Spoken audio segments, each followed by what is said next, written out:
Here we go. We are live. Conscious Kōrero, episode 1. Welcome, welcome. We're just going to wait for a little moment for people to join, start watching, the messages to go out as we get into this Kōrero tonight. Now this is episode 1 of Conscious Kōrero, a concept I came up with. I did a Kōrero like this just over a year or so ago with Harmonious Rā about our first men's retreat that we ran together, and that was called Conscious Kōrero, that live.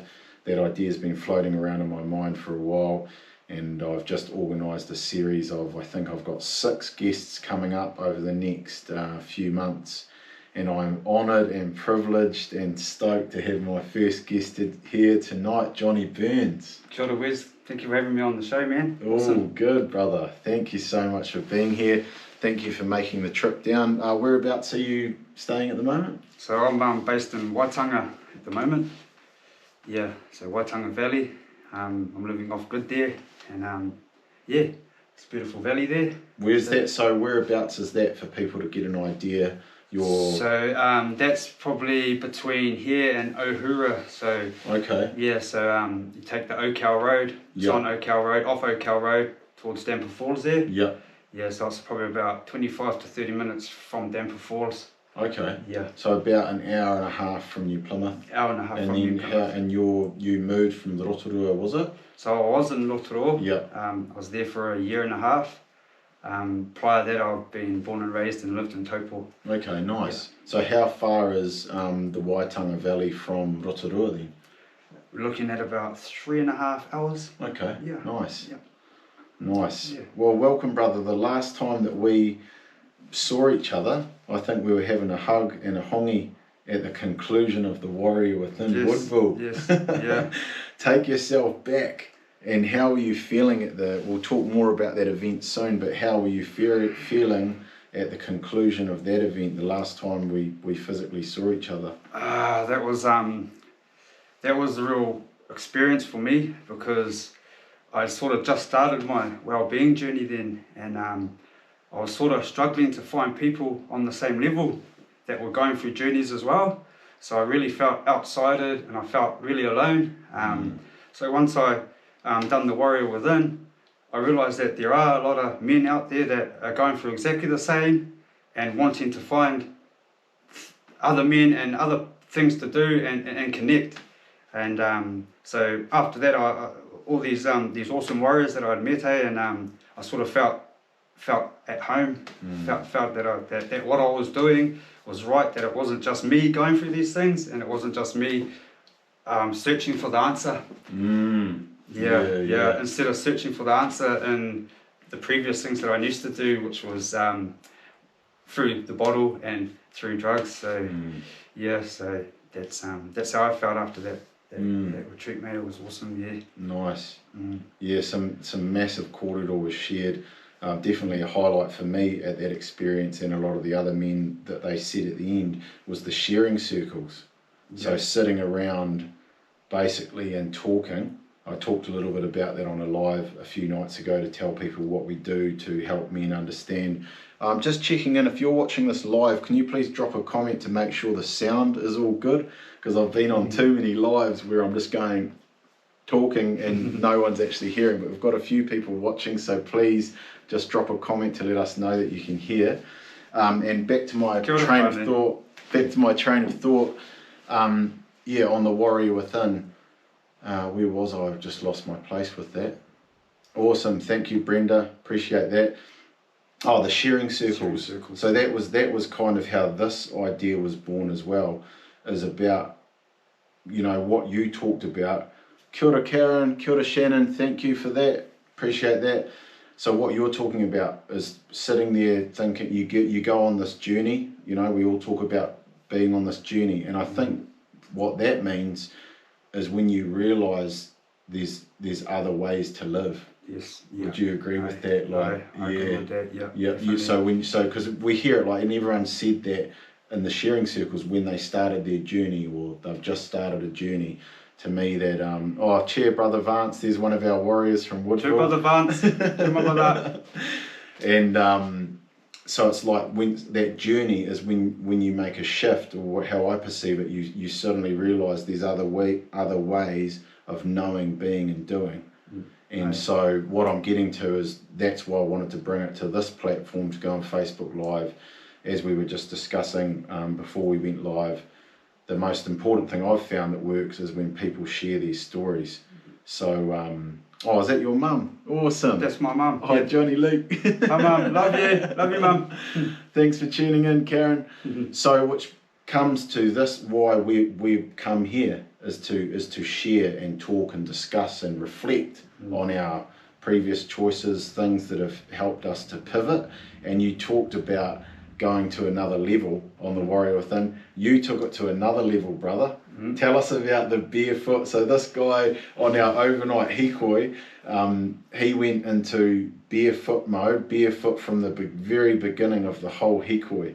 So what inspired that, bro? Because that was part of the early days of you building your brand, your profile, your content. Tell us more about that, brother. So I started running barefoot out in the Ngahere, out in the bush there, and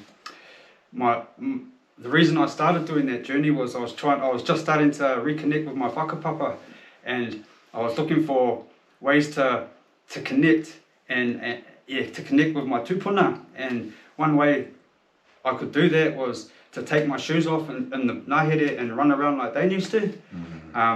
So I started doing that, and I was running around the bush and with my with bare feet. And then so when I heard about the Warrior Within, that there was going to be a hikoi through the bush, I thought, prima, this is a chance where I can take off my shoes with some other warriors and run around the bush, you know.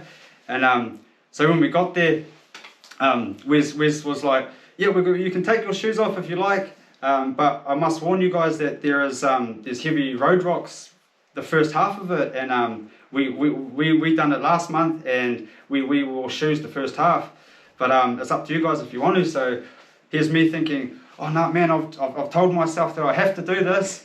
I was really egotistic then, and so I took my shoes off from the start, and yeah, by the time we got to the top, yeah, my feet were pretty sore, and I learned something then, and so I had to wear barefoot all the way back, and then reflecting on that the next day, I realised that I was my ego was kicking in, and I was trying to prove something when I shouldn't have, you know, like that's the thing about sitting there in the sharing circles with the other warriors, that I realised that, well, they're not here to prove anything. Why was I trying to prove something?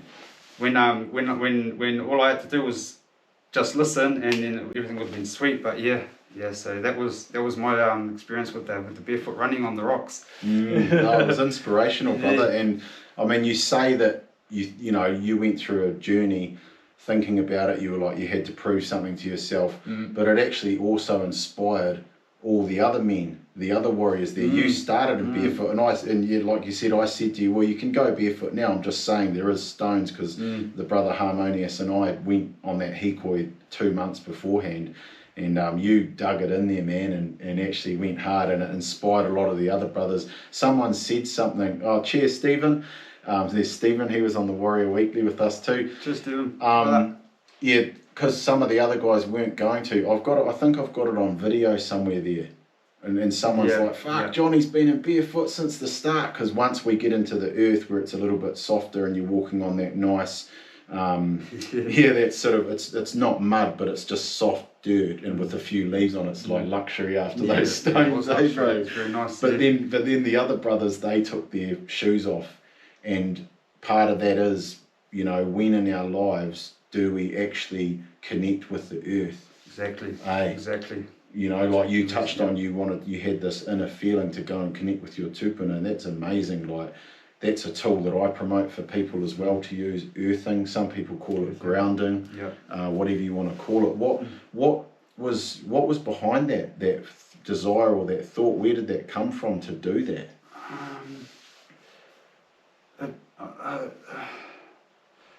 As you said, grounding. It's sort of like I felt the need. I needed to ground myself more, because I was at that time when I first started doing it, I was going through a lot of emotions that I sort of couldn't control, and I was just jumping into my sobriety.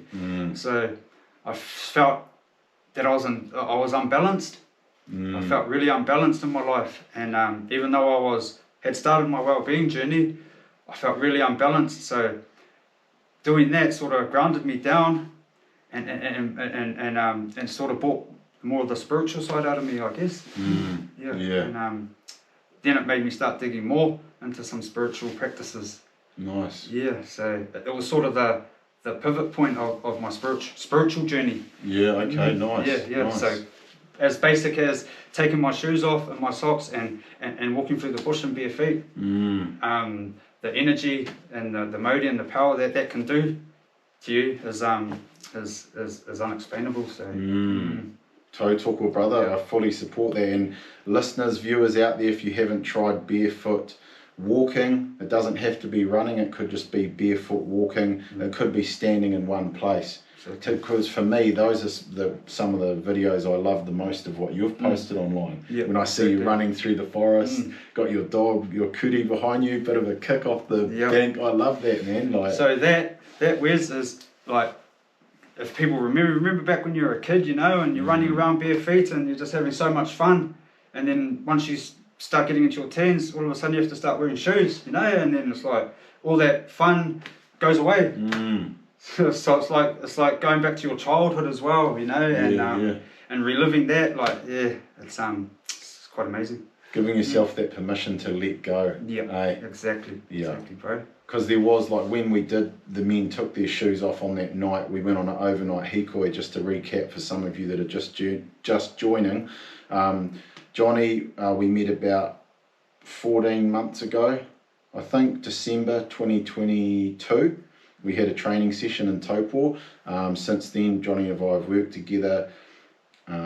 Johnny's been hugely inspirational to me, coming on the program, sharing what he's been through, and then coming on the retreat, the Warrior Within in Woodville in the Manawatu Gorge, and we're just talking about the overnight hikoi. So one of the features of the Warrior Within, a program that I've created, which is a 3-night men's retreat. On the first night we go on an all-night hikoi. So we're doing about an 8-hour walk. It works out to be about 20 to 23k depending on the location. And a lot of that hikoi, I really encourage and promote the men to walk in bare feet.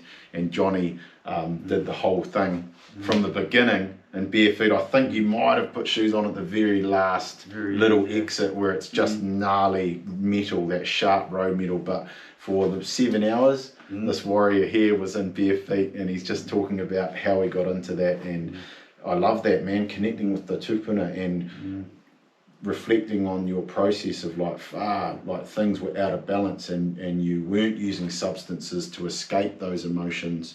You chose to do something that's free, something that's available anywhere. Exactly, and it's quite life-changing, because like I know there's a lot of people that are hunters and that go out into the ngahere, into the bush and that, you know, but when you're out there hunting and doing recreational things, you haven't got time to connect in with the taio and connect in with sound, and doing these hikois, you can actually just be silent and actually walk through the bush and connect, because you can't just go, oh, this is boring, I want to go home now, because you know you're stuck out there, you know, and you're not hunting, you're not running around, you're not full of adrenaline, so you can really connect in. So it's quite life-changing for those that haven't done it.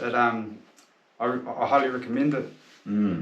Nice breakdown, brother. I love that. And that's part of the things that I tell the men. I said, we're not actually going anywhere. We're on a hikoi inward. We're using that time, those 8 hours, to actually give yourself time to shut up and listen and tune into nature. Like you say, brother, that's well said. When you're hunting, you're going to something. You know, you've got your boots on, your gear, your bum bag, you know, but when we go on this walk, we want to have minimal things to be able to go into that space. So, yeah, you've brought up a few things that I'd love to tap into a little bit deeper. And one subject that I'm so passionate about and wanting to, spread the word about is sobriety. Living drug-free, living alcohol-free. What does sobriety mean to you, brother? Sort of means, to me, it's it's something I can do that I've never been able to do, and things I can do now I've never been able to do. So to me, it's the world to me now, and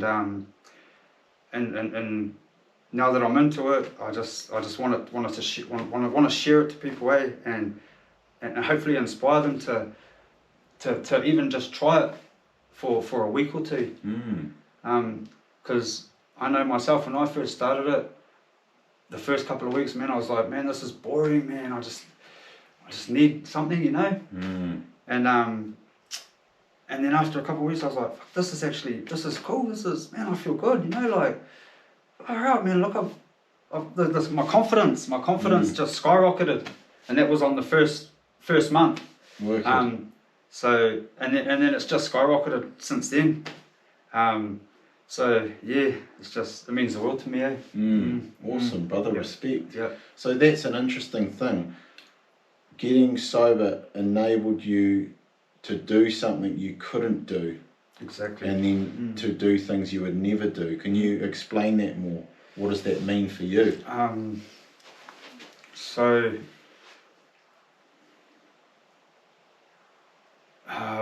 pretty much stepping out into society, being a part of society. I've never been a part of society up till 2 years ago. Wow. I've always been a worker. I've always worked, but that was it. I'd go out, I'd go to work, I'd come home, and I'd be straight into the bottle. So yeah, it's opened the doors for me to see the world, to experience what's actually out there, instead of sitting around the table with the same good brothers that I love, smoking, drinking, and taking drugs, and yeah, so it's just opened my eyes to a lot of things I've never been able to experience. And thank you for sharing that, brother. And your experience, delving deeper into that journey, what gets us to that point? Because I have a lot of, when you're saying what you just said there, being a worker, going home, and then you're straight into the drink, and that's your world. And then you're saying no disrespect to the people you're around. That's what they were doing too. So what is it you think that influenced you or drew you to be living like that, to be, to use your words, to be a worker, and then you're not part of society, again just reflecting your words? What are the circumstances that pulls a man into that life, for want of a better term, into that way of being?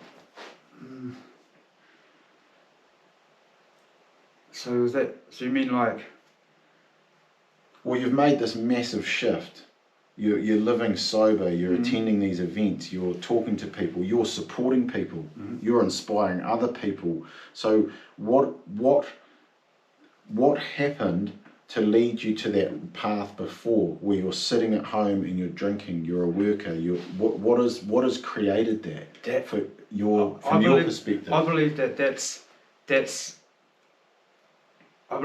how they want. That's how they want us to be.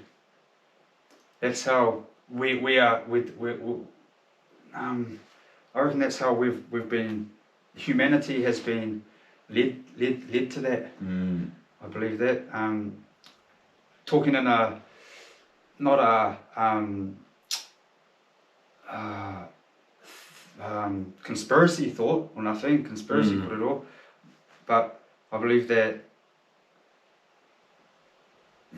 I believe that people have been led that way, and it's generational. Definitely generational. Intergenerational. My dad done it, my uncle's done it, my granddad, my kōreros, my mum, my aunties, my cousins, my sister, just everybody. And that's, a lot of people are like that. They get born into a family of it, and it's hard to break away from it when everyone else is doing it. So and the work thing is like it's working a 9 to 5. So I always thought, work hard, you know. If you don't work hard, you're a pussy, you know. and I used to push that on my family and my friends. Oh, you only got problems because you don't work, you know, like go to work and everything's all good. So I used to always think I was sweet because I used to work hard every day, and I deserve this drink and I deserve this because I've worked hard and I've earned all this money. I'm paying all these bills and I've got all this, and I want the bigger TV than my bro has, and oh, he's got the next new ute. Oh man, look, I've got a shit ute. I want more, and it just skyrockets, and you just want more and more and more. Yeah. And then it just carries on, and same with the drinking. It's just want more, eh? And the drugs, you just keep wanting more, eh? And it's more. It's wanting more of something that's not even relevant. Yeah. Well, it's like you can never actually get to the high that you think you're going to get to, eh? Exactly. Would you agree with that? Yeah, I agree with that. Yep. Like you just can't actually ever get to that high. Like I relate to a lot of what you've said there around families. Like it becomes so normal. It's just like, it's almost like having breakfast. I'm not saying having alcohol for breakfast, but drinking is as normal as having breakfast. You know, like it's so ingrained into culture, whether you're Maori, Pākehā, whatever you come from. Like I've travelled around all through Europe. It's massive in European culture as well, but multiple cultures are struggling with this substance, whether it's alcohol, marijuana, or other harder drugs, to be part of the daily routine. How you unwind, and like you talked about, like, oh, that's your reward. I've been working hard. I deserve this. Talk to us about a pivotal point, maybe one or two pivotal points that how did you turn that proverbial corner, that shift in perspective to go, far, I don't want to do that anymore. Like this is not resonating. Tell us about that, brother. So one of my pivoting points was sitting there, because I always used to have friends or family that, you know, around me while we're doing drinking and taking drugs, and then all of a sudden I'm there by myself with nothing. And because I'm like, with me, I was someone that when I eat, everyone eats. So I've done a lot of buying, if you know what I mean. So you mean providing drugs and alcohol? I've done a lot of providing. And then one day I was sitting there and I had nothing, and it was like, well, you know, I'm not blaming anyone. I'm not pointing a finger at anyone, but I'm pointing a finger at myself. That was me sitting there by myself with nothing. So that was one pivoting point. Another one was of just feeling alone. I used to find it hard to be in a relationship, have a girlfriend, because I was always drinking, I was always drunk, had anxiety, was shy when I wasn't drinking, or when I got drunk or took drugs, I'd be real quiet or stumble, or, you know, just be a mess. And then it was like, I was 35, coming up to 40, and I'm like nearly 40 years old, and you know, I've got nothing. You know, I've tried everything. What's going on? And it was like, it's the drugs and the alcohol that's making me like this. And it was, and when I stepped out of it, I started, as I was saying before, my confidence started picking up. My love for things started getting stronger. My love for my parents, my love for my family. Just everything just started enhancing of the things that I never had. Yeah. So those were two pivot points for me. Another one was going through those, but then seeing people I love going through it just as worse, and not being able to get out of it, and thinking, man, if I don't try, how are they going to get out of it? and so I just took the leap and done it, and so it was all for myself, but it's for my friends and family as well, just to try and help them get out of that hole that they're all in, and so it's just from there, yeah. So those are my pivot. Nice, brother. Thank you for sharing that. And you just talked about anxiety, and then trying to quell it down with substance. And kia ora Shannon, so heartedly, kia ora. I've got some comments coming through.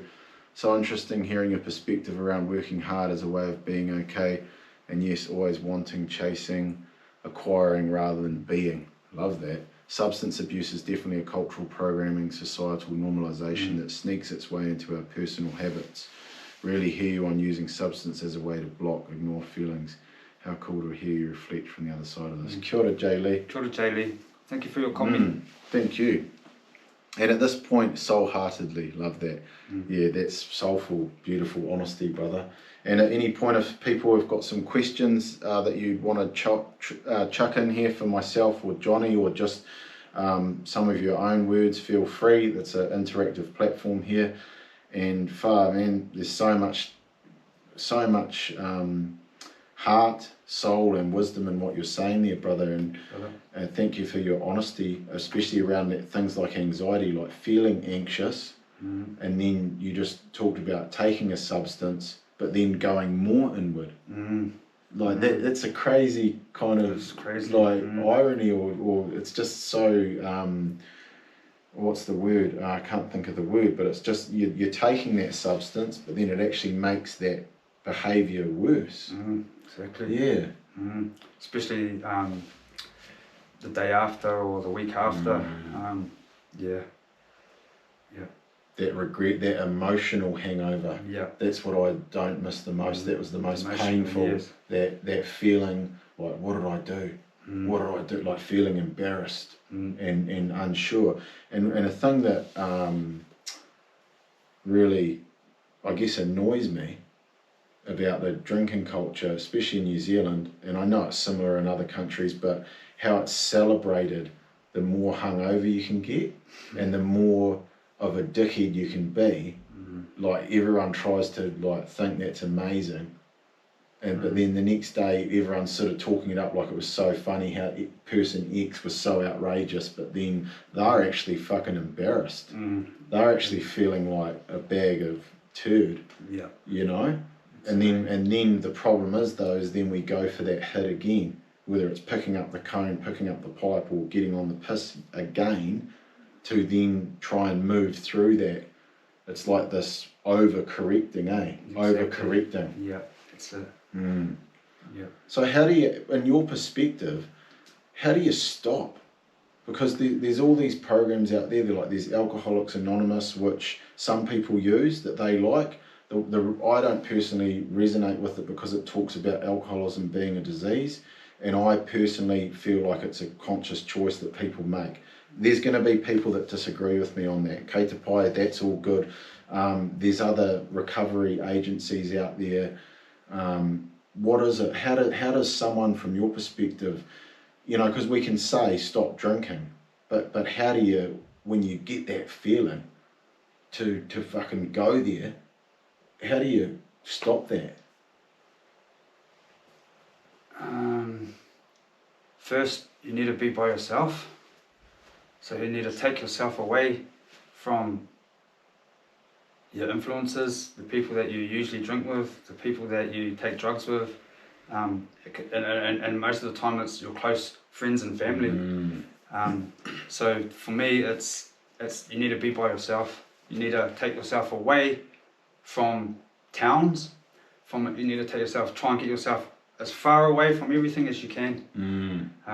Especially if you're a heavy user and you've got you're around a lot of people that do. It's so easy just to get back into it. And it finds you. It finds you, man, and it's everywhere. Alcohol and drugs, it just always seems to, and it's in your thoughts. I have dreams of it to this day. I have dreams about sitting around smoking the pipe with my good bros. Well, sitting there having a good time, and it's all just a dream. Wow. Sitting around drinking with my family, with my friends, and having a good ass time, and then I wake up in the morning and like, oh man, that seemed fuck.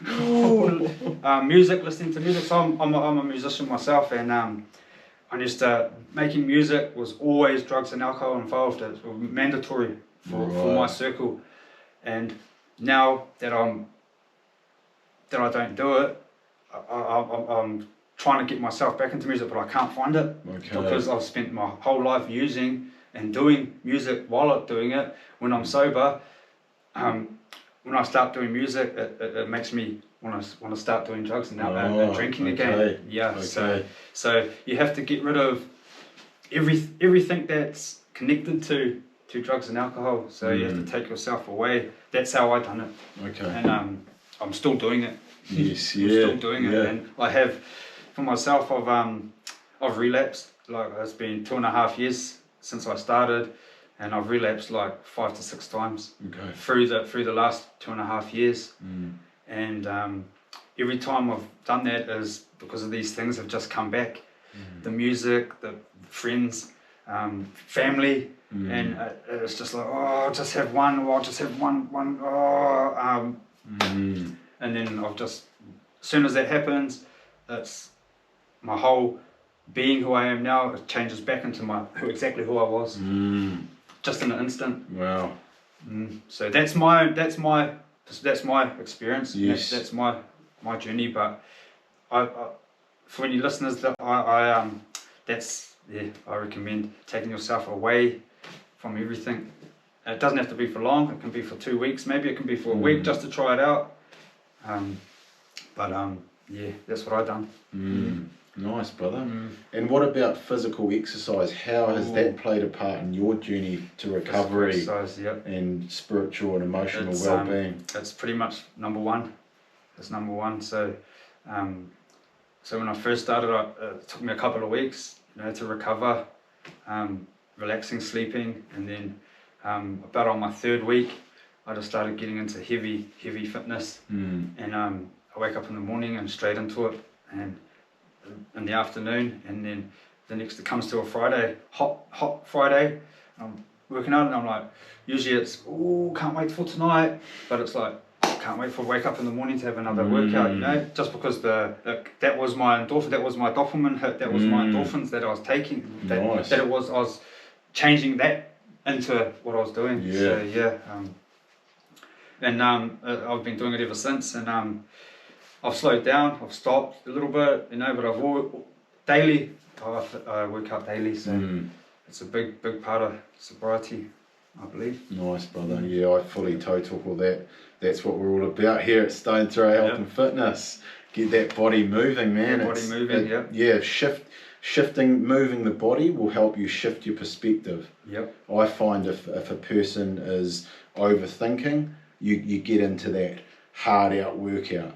To focus, and a workout where you're sweating, to bring the sweat up. I came up with a thing where it's like the sacred sweat of alchemy, and I used to have this thing, and I still do it, talk myself through it, to bring up that sweat in order to manifest change, because when you start sweating, you're literally changing your biology. You're changing fat, tissue and blood and oils into water. You're expelling it from your body. So that's a very therapeutic thing to do. Daily physical exercise. And like you, brother, I've slowed down, and I've injured my shoulder from going psycho on the burpees.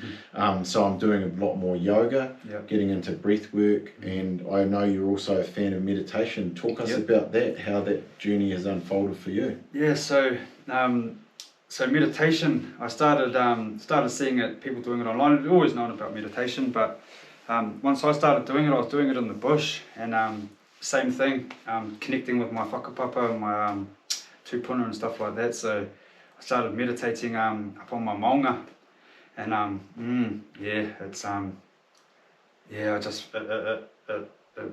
it brought me peace, so it made me feel like I was a part of something else, like I wasn't just physically I wasn't just a physical human going through these struggles. I can get into a state where I could be a spiritual guru, you know, like a learning, you know, like but yeah, it's I do it daily, and it's up to an hour. Sometimes I do it in the bush. Sometimes I do it lying down. I can do it standing. I do it everywhere. I do it carving. I do a bit of carving. Just a lot of times I just always think, I don't realise I'm doing it, but then I think this is like a moving meditation. And then I get into that peace zone. And that's helped me a lot too. That helped me with anxiety, anger. Anger, 'cause I do struggle with a lot of anger still to this day. And doing a bit of meditation every morning sort of sets my thought for the day. And I think about today I'm not going to get angry while I'm meditating, and I sit on that, and it seems to help me. People are different, but yeah. So nice meditation, yeah. I love that explanation, sitting down in the ngahere and then getting that feeling of being connected to more than just the self. Here's Vance, just dropped in, loving this talk. Speaking of sobriety, today 8 weeks sober. Yeah, brother Vance. Brother Vance. Yes, the warrior within journey helped to inspire me to live a better life for myself and family. Cheer, brother Wes, and the bro Johnny for the Kōrero. Thank you, Vance. Thank you, Vance. Sending big love back to you, brother, for tuning in tonight. And 8 weeks is amazing, man. Another day to the count, brother. And your channel, Vance has got a channel. I'll have to comment it in the sections after we finish here. Vance Jensen, the athlete, I believe it is, or the athlete Vance Jensen on TikTok and Facebook. Awesome videos, bro. So inspiring, man. That's the kind of content I love seeing, just a man getting out there, getting after it. Thank you for your inspiration, brother Vance. Health and fitness, man. I watch a lot of your content, and got a lot of awesome knowledge, my bro. Too much, brother. Yeah, nice. So meditation, man. How you framed it, of you go into the bush and it's not a made up feeling that you are part of something else. It's letting ourselves remember that we are connected to everything. It's like the barefoot running, getting those feet back on the earth, actually starting to understand we are a moving part of this planet. I'm not Wes James, a Pākehā that lives in New Plymouth, that works at this place, that, like that. We start identifying ourselves with all these things. And I think it was in the comment the sister put up there before, we're chasing and wanting and acquiring rather than being. Jay Lee wrote in there, which was awesome. And that's just inspirational, man. How does someone get into it? Because I was like similar to your journey, and I'll touch on it after you, maybe, like you'd known about it. How does a person come from, like, because when I was doing it, I used to think I was spiritual. I was living in this fucking deluded fucking world, man. Honestly, I was over there on that computer gaming it up, fucking smoking cones, drinking piss, thinking I was way better than everyone else, and I wasn't doing I had no self-discipline. I was eating whatever I wanted, I was hardly exercising, and I thought, I had this narrative, I don't know what it was or where it came from, that I was spiritual. And then I was like, holy shit, I started these practices of actually doing it and realised how far away I was from it or whatever. So how does someone begin with it, man? It's just, I was sort of similar to you, Wes, and I was watching other people's content and thinking, man, I wonder if I can get into that. But what got me into it was I sort of started sort of seeing elementals and stuff like that. So I started naturally connecting in with things, and I thought that something was wrong with me. A lot of people thought something was wrong with me, but I believed that I was just actually tuning into what's actually around us, So to strengthen that, meditation, that was it. And when I started meditating, it started. I stopped sort of looking for these things and knowing that everything's there, and knowing that my higher self, I'm connecting with my higher self, because that's what it is.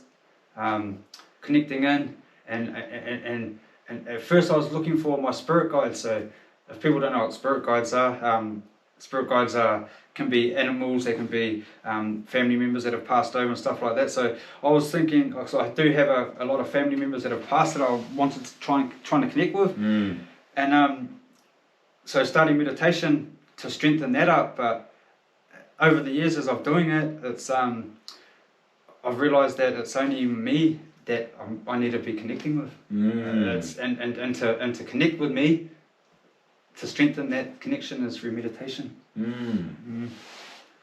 I love that. Instead of looking, because it can be, I've found myself in the same position, trying to meditate for another purpose. Other than the purpose of meditation, right? Exactly. Sitting down and thinking, I'm going to connect with this guide, I'm going to go into this trippy vision, I'm going to reach this state, and then you've actually just bypassed the whole purpose of meditation. Exactly. You just put it so sweetly, bro, connecting back in with the self. Exactly, yep. Checking in. Who am I? Hey. Some days might be good days and everything's going right, and your intuition is so sharp, and then other days it's not there, and it's like, oh man, what's going on? And then just sit down and meditate for half an hour, and for me anyway, I slowly start getting my strength and my intuition. Nice, brother. Yeah, I think touching on that, I'd like to add as well, for me, my journey with meditation just started with 1 minute. All I could literally handle was sitting down, and for 1 minute, and a lot of my clients and people that I'm working with talk about this. They sit down, they're like, fuck, Wes, how do I stop thinking? As soon as I close my eyes, I'm thinking about the washing, the fucking money I need, the kids are annoying me, what am I going to eat tomorrow, And that is the whole point of meditation, to actually go, holy shit, my mind is just fucking mayhem. That's actually the first point, I reckon, is to actually sit there and go, no wonder I can't get anything done. There's about 10,000 fucking thoughts going in here in 1 minute. And then as you get better, you can start to go for a little bit longer, and then start to actually understand that all that noise is not actually who you are. Exactly. Hey, it's just that subconscious going da da da da da da, and it's always you build the skill of actually letting that go and focusing in on being, or like you said, coming back to yourself. Exactly. Yeah. And some days you'll be like you get angry, and then you get over it, and you're like, sweet man, I'm getting and then other days it's not, and when you're healing, you start feeling really good, and then all of a sudden you think I'm sweet, I'm healed now, and then all of a sudden next minute something goes wrong, and you're yelling at your dog like that. Me, for example, I'm yelling at my dogs, fucking, right, get the fucking roll. I'm like, oh, and then I start angry, why am I feeling like this? And I'm like, I just need to sit down and just, and relax. And that's... That's conscious kōrero right there, people. That is conscious kōrero. What the brother has just told us, that I go through that the same thing. I'm getting stressed out at my kids, hands up in the air. You do all this work, and like you say, you think you're healed. You're like, I can handle anything. And then the universe, bam, slaps you with a test, like a bloody someone crashing into your car, or your kids saying the wrong thing, or you get a burnt meal at a restaurant or something. It tests your state of awareness, and that consciousness is having the awareness to understand that we're going through that. That's the true step, I reckon, when you start making progress, is when a person knows, like you've just explained, getting pissed off, then you're like, oh, hold on, I'm actually just getting all wound up here, and bringing it back. That's when I reckon real progress starts happening, brother, to get to that point of, and it's hard too, right? Because when you become more conscious of your own self, like I've been triggered in recent times about a few things, and then I'm seeing myself getting triggered, but I just can't pull myself out of it as quickly as I want to. And that's when I need to know I need to continue this self-development, this reflection, so I can serve others better in my relationships with family, clients and community, to have that awareness. And that it's an ongoing thing, eh? Yeah. We've just got a comment here from Jazz. I haven't had a chance. I'll read this. Kia ora, Jazz. Thanks for tuning in, sister. I'm in the same boat. The alcohol never tempted me, but have just given up the green, and I find it hard not to relapse when others smoke around me. True that. Stayed strong today, but tomorrow will be the real test. Barbecue with friends, and she's just texted me. She got us a smoke for tomorrow. Used to call it all day, every day. Use it every day, rather. Keep cool. To relax and keep cool. But finding myself so much calmer without it. Wow, go figure. Been pushing myself to get up early and smash the workout and cold shower. Warrior. Before we leave for the kindy. Amazing. Loving this journey, but also outgrown so many people. Yeah, sister. Awesome. Yeah, do you have something to add to that? That's powerful kōrero there, Jazz, and taps into a lot of what Johnny's saying is about. Can relate to that, sis? Yeah, isolating. I don't know if isolating is the right word, but withdrawing, like you've said earlier in the kōrero, brother, about removing yourself from those substances. Often they're intertwined in these codependent relationships. Like, I'm having some, why aren't you having some? Exactly. And then especially if it's someone that you care about and you respect, or it's work related, you know, people put on this freaking guilt, like, oh, what, you're not having one? Like, one of the last events that I went to, just like everyone got so drunk, they just keep offering you drinks.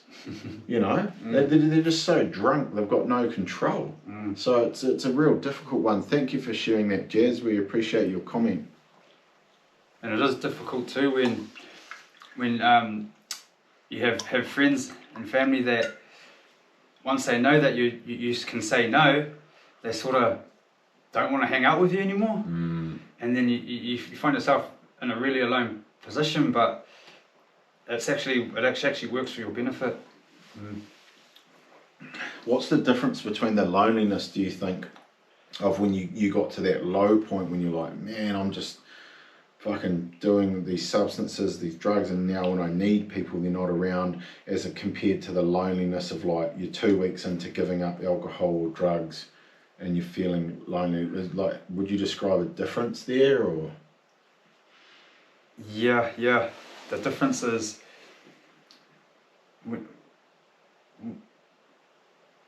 you're alone, like when I was alone at first, there was nothing. Like, even if I was reaching out, there's nothing. But when you start your own journey, you're only alone because of your own self, or your own options, you know. So if you can easily just ring up someone and, oh, come around, or I'll go out there, you know. But you feel alone, but you feel it's quite out of it. Like, it's, I don't know, like, I felt the aloneness before was a crying aloneness. Like, I felt like crying. But when I get alone now, it's like, well, I'm alone. Well, this is it. Like, it's nothing wrong with it. You know, like, it's not sad. It's not bad. Yeah.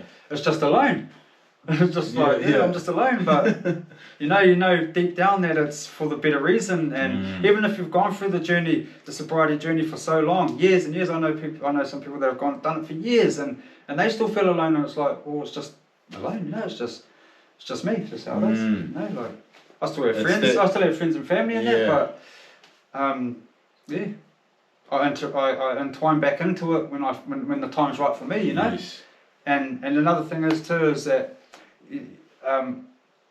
I haven't done this yet. Like, I'm yet to do this, but I will be doing it soon. Is not taking yourself away from these people and these places forever. You have to get peace. You have to have peace within it to be a stronger being. You know, like, so you have to go back to these places and start.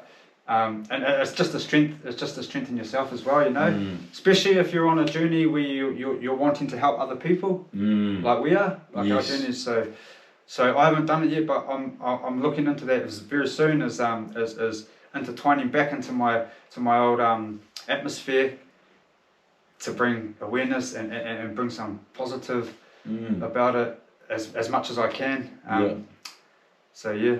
And I think part of that can also be meeting those people in neutral territory. Like it might be going to the swimming pools or the hot pool, or it might be going out for a lunch rather than an event that you know is going to be, you know, like Jazz just put in there, if it's an event where people are going to be planning on drinking and taking drugs, it's perhaps inviting them out for a barefoot walk or meeting in those own places. But I do acknowledge that as well. There is a time where you do have to have the awareness and the strength to re-enter those, if you feel that that's your calling, for anyone or yourself, Johnny, like re-entering those spaces with that compassion, with that kindness, with that positivity and all those things you've been building. And touching on the loneliness thing, thank you for sharing that, Kōrero, brother. I think it's the difference between, it's something that I've thought about a lot, it's that loneliness versus solitude. Loneliness is draining, solitude is empowering. Loneliness is sad, solitude is neutral. You know, there's all those differences, like them, and you can only know this from spending time in solitude, time alone. And you've sort of touched on it in different words, like loneliness is like that needing. It's like that, it's almost like that wanting to get higher and higher. You're needing someone to validate you.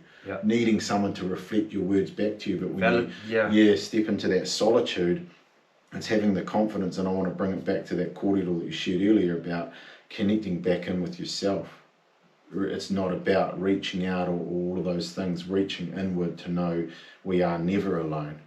But I do acknowledge that is very difficult at the start of the journey, especially if someone's dealing with mental health problems as well as drug addiction. I'd say alcohol is one of the most hardcore substances to come off.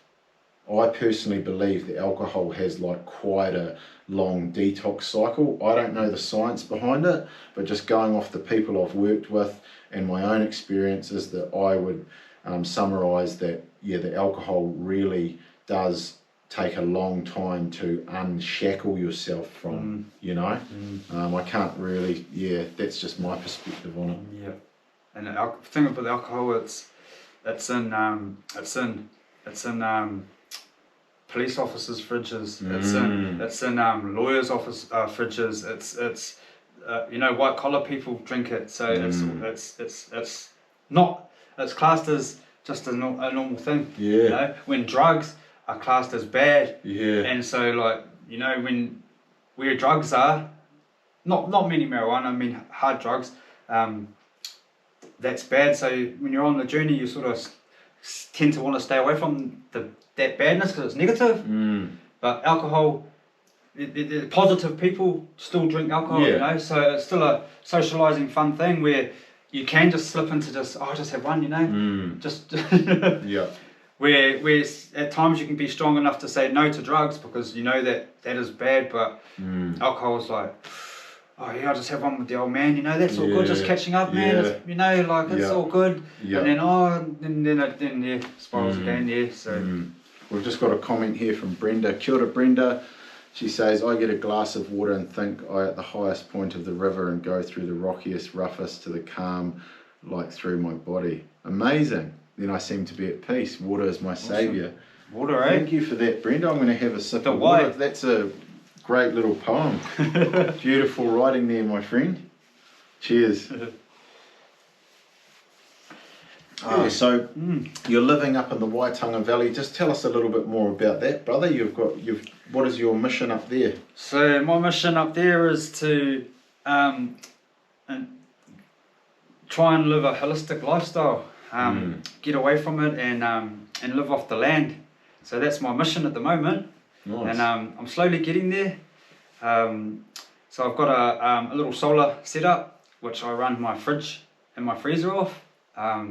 And then there's enough power there just to charge batteries, charge my phone, and just for a bit of safety as well, you know. So, but besides that, it's candlelight, no lighting, no TV, no appliances, and just living off the land in the middle of nowhere. There are neighbours around in the valley, but they're not close enough to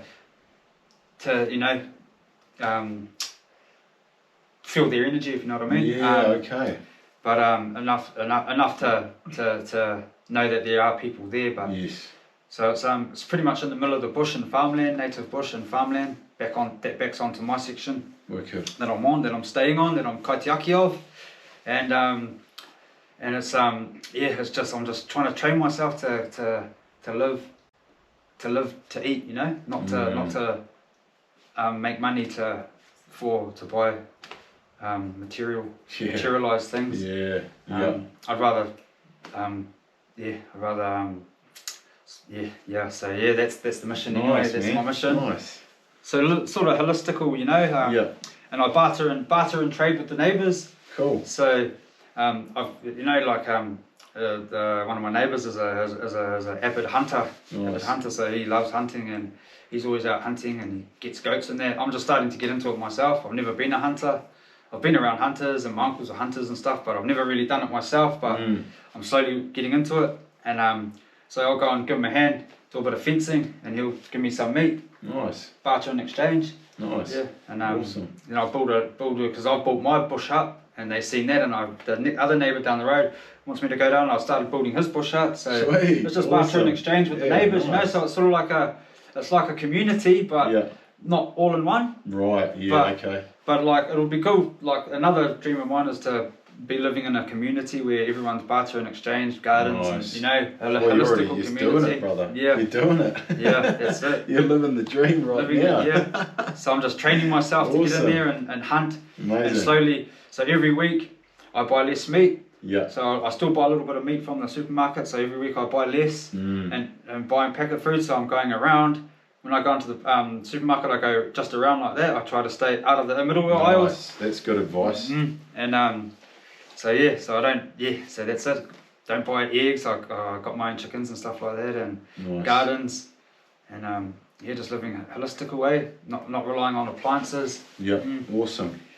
Yeah. Sure, brother. And I just do have a hot water shower though, so Oh, so nice. you got to have a shower, you know. Like I used to like live in the stream, you know. Yeah, Pretty much you every did, single eh? day I was Yeah, swimming every yeah. day, washing in the Yeah. stream. But since the stream's 20 minutes away, yeah. I do have a stream right behind my camp, but it's a little bit dirty. Oh, So yeah. Okay. but it is a running stream, Yeah. but it's not really good for cold water immersion. So Yeah, well, that's right. I remember when you were on the Warrior Weekly, because we'll just drop into that. The Warrior Weekly is a weekly coaching program with myself, Stone Thrower Health and Fitness.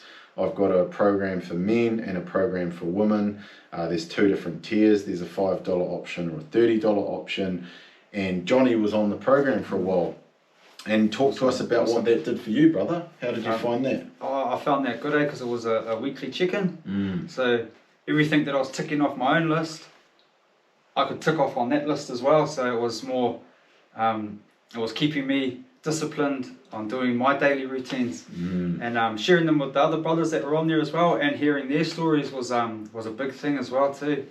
So and another good friend of mine, like a really close mate of mine, jumped on as well, and that was awesome to see his inspire him to do it. And he's on a journey as well, and I love you, my brother. Love you, Edinburgh. And so that it was awesome, mate. Awesome, man. And having your guidance was always good, you know. Like, really appreciate it. Thank you, brother. Yeah. So if you're wanting to jump on that program, just send me a message. Always taking new people in. I find that most people need about 4 to 6 months of commitment to actually start changing the habits, So it's a program, it's a weekly program. There's check-ins on a private Facebook group. You get to share your progress with others, and depending what level you're on, you can also get an app with exercises if you're not sure where to start with exercise, because that's a crucial part of it too. And we also look at do meditation together and work on different techniques for that. So that's I think that's us for tonight, brother. That's been a real inspiring awesome kōrero, conscious kōrero. Conscious kōrero. I'm going to be looking forward to going back to have another listen, because it's always nice to listen back when you're not in that sort of thinking mode. But yeah, you've shared some really valuable wisdom tonight about your experiences, the different pivots you've made. I think that's really important for people to hear from your perspective, someone that's been through it, is still going through it, here working on yourself every day, you know, building yourself, gaining. One of the key things I loved hearing about is you're reflecting on gaining the confidence from having that anxiousness and then doing those drinking, alcohol, drugs, crap, and it not even getting past that, making it worse in a lot of instances, but then actually making that choice and then finding that confidence to then start your own platform. Please check out the brothers page, Eliminate, Motivate, Elevate. Awesome kaupapa. I love that combination. And Johnny's on there talking more about his journey, what he's up to, the offerings he's going to be doing. Johnny is also coming in as a kai tautoko, as a support person on the next Warrior Within. The Warrior Within is a 3-night men's retreat, and we're holding that in the Manawatu Gorge on the 2nd of May, I believe. I'll put the link in the comments anyway. The Warrior Within, the 2nd till the 5th of May. It's a Thursday to a Sunday, full immersion. No stimulants, no substances, no plant medicine, no phones or technology. It's a time for you to look within yourself.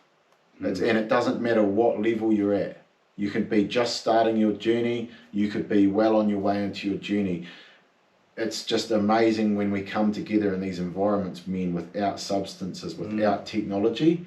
And as I talked on my live the other week, the sharing circles. The sharing circles is us sitting down, each person gets to speak uninterrupted, to say the things that they really need to say, you know, to be honest with oneself. So looking at doing some women's ones as well. I ran a pilot women's course last year. Ooh, some cramp coming on. But haven't actually got the dates together for that. I know a lot of women have been messaging me wanting to have a Warrior Within for women. That will happen. That will happen, but for now we've got the men's one. We've also got Wainu on the 31st of May, so there's 2 of them in May. The 31st of May, that's King's birthday weekend.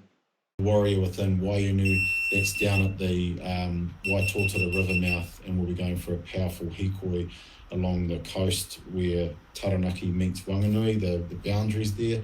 It's an amazing energetic place. And I've also got another one on the long winter solstice as well. Haven't quite confirmed the venue for that, but on the winter solstice there'll be another event. So, thank you so much, brother. Thank you, brother. Appreciate you, man. Awesome. Any parting words of wisdom or the best advice you've heard in the last couple of years that you'd like to share with the whānau out there? So, I'd just like to share something quickly. So any of the brothers, even the wahine, reaching out to people when you're going through these hard times. Like you might feel that no one wants to listen, no one wants to hear, or you know you're too staunch or too much mana to ask people for help. Always reach out, because people want to listen. We want to listen. You can reach out to me. You can reach out to Wes. It's even if you are on heavy drugs and you've done bad things, we're still here to listen. You know.